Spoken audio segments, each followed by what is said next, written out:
É um pesquisador. Eu imaginei um puta panda no microscópio, assim. Ele estuda muito ritmo circadiano. Que inclusive as pessoas com depressão têm uma quebra do ritmo circadiano. É aquela pessoa que acorda 2 da manhã e não dorme mais e depois dorme de tarde. Ritmo circadiano é o quê? É como o seu corpo oscila dentro do dia, fazendo você dormir. Não é só sobre dormir, principalmente sobre dormir, mas também sobre sentir fome, sobre sentir energia, sobre sentir disposição e sobre sentir motivação. Ele mostrou que pacientes com depressão têm uma desregulação no ciclo circadiano. Isso aconteceu um boom, né, do estudo do ciclo circadiano em 2017, um pouquinho antes na realidade. Em 2017 os ganhadores do Prêmio Nobel de Fisiologia e Medicina foram uma galera que estudava o ciclo circadiano, que é o horário que você acorda, o horário que você dorme, o horário que você tem mais energia, o horário que você está mais disposto. O que os caras perceberam, Arthur? Eles perceberam que existe um lugar lá no meio do seu cérebro, um pouquinho para cima da amígdala, chamado núcleo supraquiasmático. Dentro desse núcleo supraquiasmático, um lugarzinho bem pequenininho, existem células que funcionam como relógio.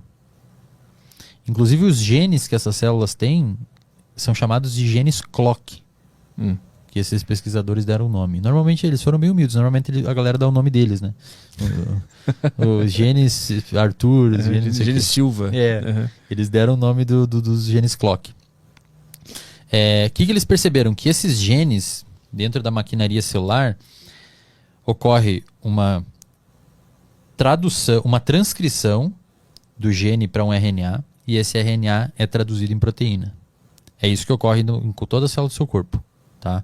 Nesses genes, esse processo ocorre a produção dessas proteínas, essas proteínas específicas lá que vão regular o seu ciclo circadiano, elas vão acumulando na sua célula, e dentro de mais ou menos 24 horas, essas proteínas indicam e sinalizam os genes, quando elas encheram demais as células, elas sinalizam os genes para parar a produção. Isso ocorre dentro de 24 horas, exatamente o seu ciclo circadiano. Então, é como se fosse um relógio, cara. Literalmente, um relógio que funciona num ciclo de 24 horas. Aí você me pergunta, então significa que pessoas com depressão têm esse relógio desajustado. Então na vida real é 13h45 e essas pessoas com depressão, o relógio dela já está de noite, induzindo ela a ter sono, induzindo ela a ter cansaço, induzindo ela a ter fadiga. Né? E é exatamente isso que acontece. E o que regula esse relógio? O que faz esse relógio? Quem que é a pessoa que vai lá e gira o pininho para o relógio voltar às 13h45, que é o horário atual? A luz solar. A luz solar tem a capacidade de entrar no seu olho e aqui na sua retina a luz entra ali, um pouco mais para dentro tem uns neurônios que ficam captando a luz e eles mandam uma mensagem lá para o núcleo supraquiasmático no seu cérebro, para esses relógios, e falam, agora é tal hora. Tanto é que quando você viaja, você tem jet lag para um país que tem um horário diferente do seu daqui. E a melhor forma de você tratar o jet lag, a galera geralmente toma medicamento para dormir. Dramin, famoso Dramin. Isso, Rivotril uma e tal. Uma cachaçinha também. Melhor forma de você tratar jet lag é luz solar. Se expor à luz solar, porque você vai estar informando o seu relógio que está zoado o horário que é.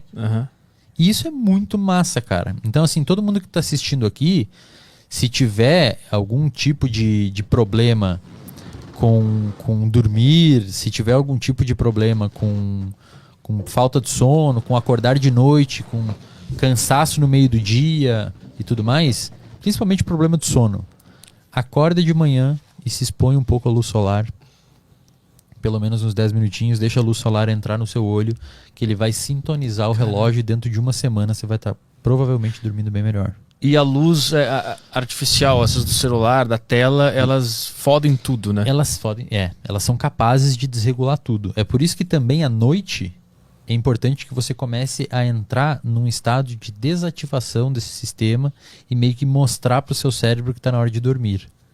Quando tu fica, um cara tá tipo 3 da manhã jogando um game ali com aquela luz na cara, o que teu cérebro acha que tá acontecendo? Que você tá, sei lá, em perigo. Tanto é que a luz à noite, essa galera, eles mostraram que a luz à noite é capaz de interagir com uma região no seu cérebro chamado abênula, Repete comigo aí. Abênula. Abênula. Abênula? Isso. Eu gostei. Eu queria que mais convidados fizessem isso. Abênula. A luz entra, ela interage com a abênula e a abênula manda uma mensagem para neurônios dopaminérgicos e manda esses neurônios dopaminérgicos pararem de produzir dopamina, que é uma substância que tem relação com motivação. Não é prazer. A gente pode falar sobre isso depois, é motivação. E cara, isso causa um efeito depressivo em você. Então quando você estiver próximo a dormir, deixa na penumbra, não precisa parar de mexer em celular e virar um caçador-coletor. Mas assim, tenta não deixa muita luz no seu olho, no ambiente, deixa uma luz mais, uma luminária acesa lá no canto. Tem uns filtros para celular, né, que fica com a luz, tem uns filtros com a luz celular, mais vermelha, né? Que pode ajudar. Barulhos, pô, vai assistir um filme de tiro, de guerra, sei lá, bota um pouquinho mais baixo, tá ligado? Não sei que você queira, porque assim, o seu cérebro, esses estímulos, eles não são negociáveis. Sim. O som, a temperatura, a luz. A sua atenção é. Esses estímulos não. Então se eu falar pra você, Arthur, presta atenção no seu pé tocando o chão. Ou presta atenção agora na sua camiseta, no seu corpo. Para de fazer isso. O cara você presta me manipulando aqui. Você presta atenção. Agora eu falo pra você, para de detectar a temperatura do ambiente. Cara, essa temperatura do ambiente, quem tá detectando é aquela primeira camada do seu cérebro. Aqui, isso é o que a neurociência chama de inconsciente. É diferente do que a psicanálise chama de inconsciente. A neurociência chama de inconsciente isso. Você não tá mandando seu coração bater agora.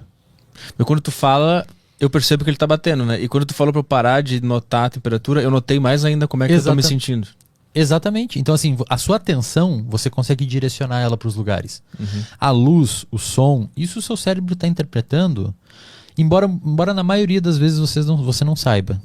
E isso porque você tem um grande filtro no seu cérebro chamado tálamo. Repete comigo aí. Tálamo. Tálamo. Isso parece o nome de imperador tálamo, de Roma. Exatamente, isso mesmo. Tálamo. Pô, o cara é o tálamo. Imperador Tálamo. Então, o que acontece com o tálamo? As informações entram no seu cérebro, luz, som, temperatura, a roupa tocando o seu corpo, e todas elas convergem para o tálamo. O tálamo seleciona as mais relevantes, e as mais relevantes o tálamo deixa passar e essas informações vão para o córtex, para a parte de fora do cérebro, que é onde elas vão se tornar consciente. Então quando eu falo para você, Arthur, presta atenção na sua roupa, tocando o seu corpo. Você basicamente, o seu córtex pré-frontal está informando o seu tálamo para deixar passar a informação da sua roupa tocando o seu corpo. Antes ele estava bloqueando isso. Faz de novo o percurso? Ó, eu falo assim, todas as informações sensoriais, luz, som, tato, tá indo pro seu tálamo. Tá. Algumas coisas o tálamo não deixa passar. Por quê? O tálamo é um grande filtro.